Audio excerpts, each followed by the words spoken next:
This Guy's Garage.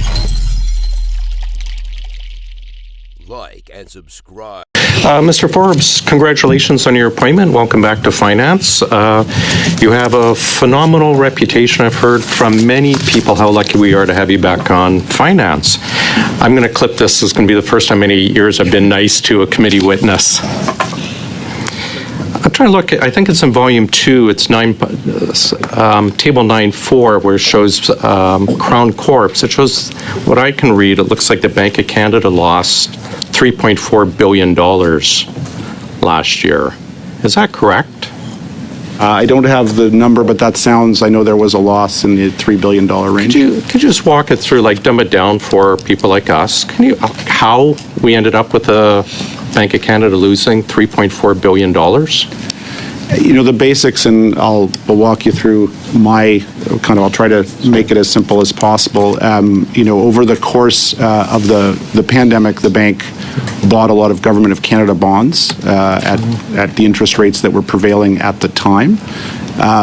And if you take those interest rates now, they're much lower than the interest rates the bank is paying on settlements on balance. Mm-hmm. And so the gap between those two is effectively what's driving the losses. Do we know what the forecast loss will be this year? I know it's June 30th. I think they're up to $3.5 billion already. I'll ask Evelyn can answer that. Yep, so as of the fall economic statement that we tabled on Tuesday, our forecast in year for this fiscal year is 3.9. 3.9. So we lose money on pipelines. We lose money running a bank. Maybe we should get Loblaws to run it for us and they can actually provide a profit. It's just remarkable. I want to just touch briefly on overall debt, because we hear the government talk nonstop about, and I brought this up the last two public account meeting, net debt versus gross debt. Where are we in the OECD level on gross debt when we don't include the assets from the CPP? Knowing, of course, that we're not going to touch the CPP, I don't believe we should be using it as an asset.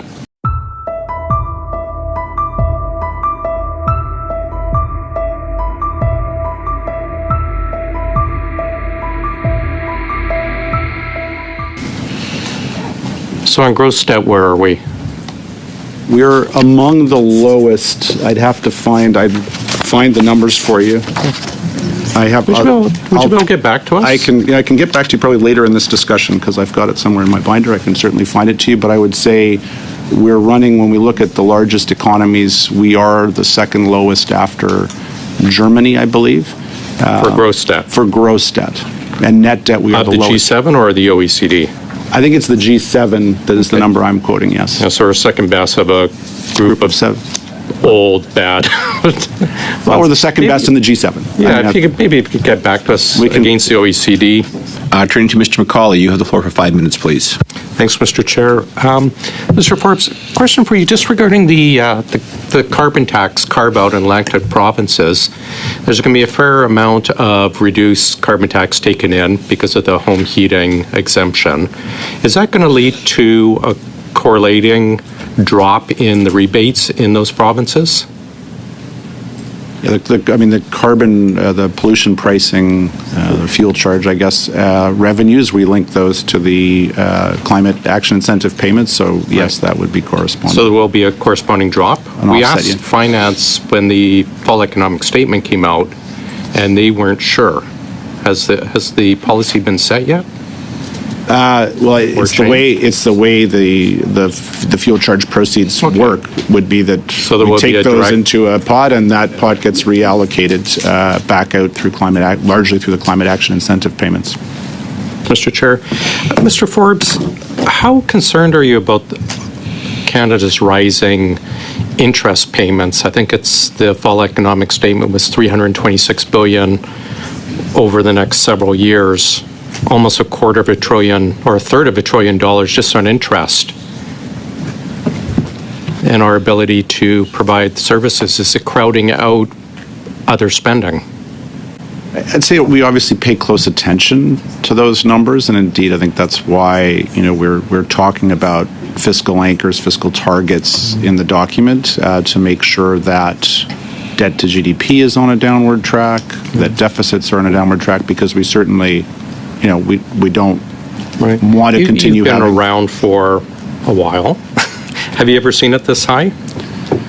Well, when I was graduating with my master's degree many years ago, our debt service charges were 30% of I'm federal talking about revenues. dollar value.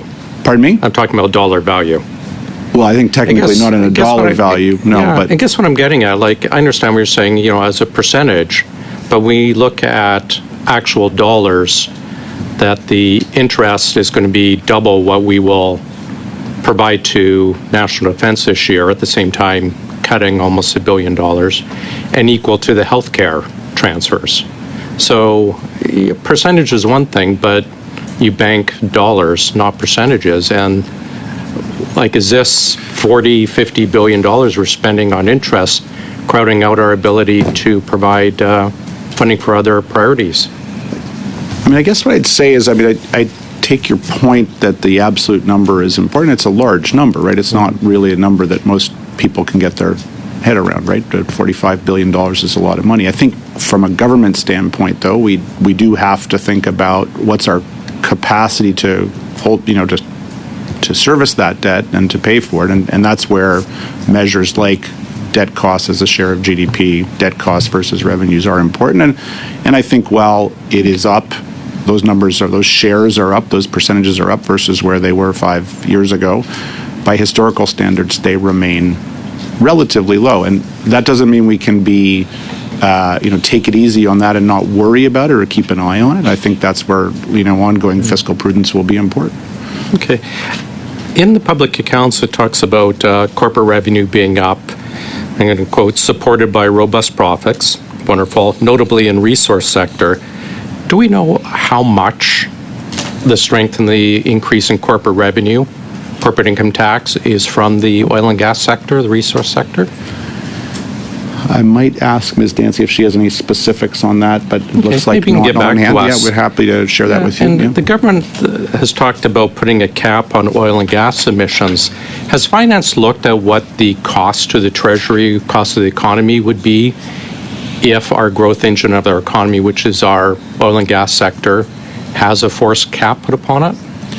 I think the question that from an economic standpoint we would look at would be, what is the nature of a cap? What would be the time frame for putting it in? But you could cap it at different levels. Has finance done a study on what a cap would cost to? I don't have any specific studies, no. Okay. A.G. Hogan, I'm going to zip over you quickly. I just want to follow up. There's a report in the paper the other day, CRA clawed back $458 million in pandemic-era wage subsidies. This goes back to your report where you were showing, I think it was at the low side, your report had said $27 billion in ineligible subsidies and payouts. I'm wondering, have you reconciled this at all with the CRA? Is CRA still sticking to their guns that it's a much smaller amount as has been reported, or do you still believe that it is, as has been told to this committee, $27 billion in improper payments is on the low side? So in our report on the COVID benefit programs, we identified that $4.6 billion had been paid to ineligible individuals, and that should be followed up. The $27.4 billion were potentially ineligible to both businesses and individuals. About $15 billion of that related to wage subsidies to businesses. The report that the Canada Revenue Agency recently released, following up on some of their post-payment work, as I mentioned previously, I really focused in on what was linked to our work, and I felt it was potentially misleading for a reader. The Canada Revenue Agency commented that they had followed up on 53% of the businesses that we had identified in our $15 billion of potentially ineligible payments, but the majority of those were not done through post-payment work. And so my concern That is your remains. time, Mr. McCauley, but I'll be back to you, I know. A.G. Hogan, I just want to get back to the wage subsidy.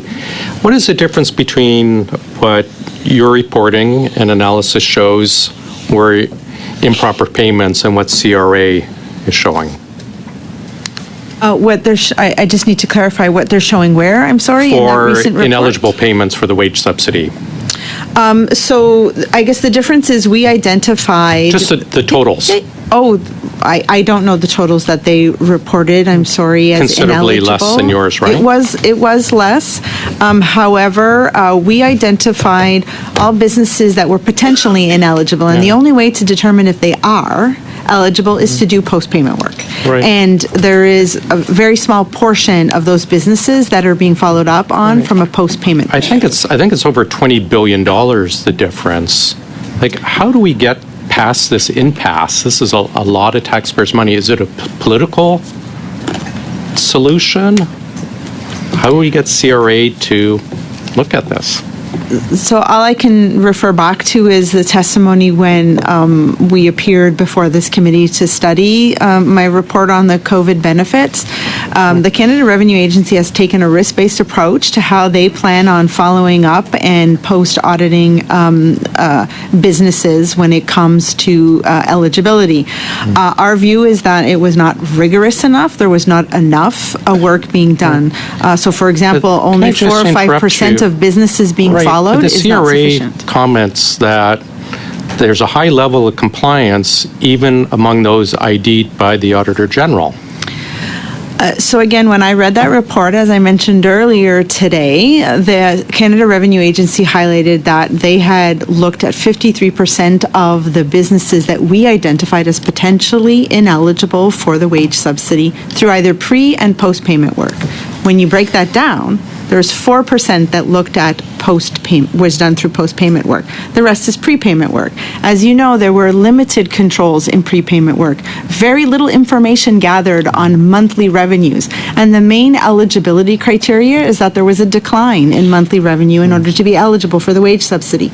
In my opinion, the only way you can determine if a business was eligible is if you do post-payment work. Hence why I stand by my recommendation that much more rigor and more work is needed when it comes to examining the eligibility of businesses when it comes to the wage subsidy. Then a decision can be made whether or not collection should occur.